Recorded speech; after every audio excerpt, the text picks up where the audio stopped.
প্রাচীন এক সভ্যতা যারা পাহাড় কেটে ঘর বানাত, বাগান, ফলফলাদি আর ঝর্ণার পানিতে সমৃদ্ধ জীবন কাটাত।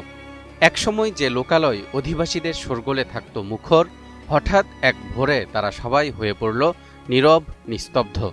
কিন্তু আশ্চর্যের বিষয় হল, বিশালাকার ঘরগুলো অক্ষত রয়ে গেল, অথচ বাসিন্দারা তাদের নিজেদের বাসগৃহের মধ্যেই শুকনো খড়ের মতো নিস্তেজ হয়ে উপুর হয়ে পড়ে রইল। এ কিভাবে সম্ভব? দর্শক, এটাই কওমে সামুদ বা সামুদ জাতির ঘটনা, যার বিবরণ পবিত্র কোরআনের বিভিন্ন জায়গায় শুধু ইতিহাস হিসেবে নয়, বরং সতর্কবার্তা হিসেবেও তুলে ধরা হয়েছে। আদ জাতির ধ্বংসের পর কওমে সামুদ এক শক্তিশালী সম্প্রদায় হিসেবে নিজেদের উত্থান ঘটায়। সুউচ্চ পাহাড়ের গায়ে তারা খোদাই করে দুর্ভেদ্য ঘর বানায়। তাদের বাগান, ফসল আর ফলের ঝুড়ি ছিল দেখার মতো, আর এই সমৃদ্ধ জীবন তাদেরকে অহংকারী করে তুলল। মহান আল্লাহ তাদের হিদায়েতের জন্য প্রেরণ করলেন হযরত সালেহ আলাইহিস সালামকে। সূরা হুদের ৬১ নম্বর আয়াতে ইরশাদ হচ্ছে, وَإِلَى ثَمُودَ أَخَاهُمْ صَالِحًا قَالَ يَا قَوْمِ اعْبُدُوا اللَّهَ مَا لَكُمْ مِنْ إِلَٰهٍ غَيْرُهُ هُوَ أَنشَأَكُم مِّنَ الْأَرْضِ وَاسْتَعْمَرَكُمْ فِيهَا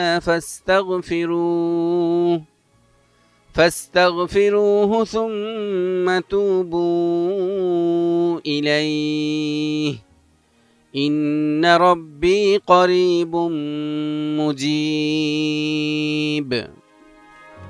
আমি সামুদ জাতির কাছে তাদের ভাই সালেহকে পাঠিয়েছিলাম।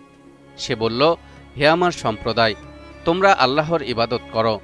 তিনি ছাড়া তোমাদের আর কোনো ইলাহ নেই। তিনি তোমাদেরকে মাটি থেকে পয়দা করেছেন, আর তাতেই তোমাদেরকে প্রতিষ্ঠিত করেছেন। কাজেই তার কাছে তোমরা ক্ষমা প্রার্থনা করো, আর তার পানেই ফিরে এসো।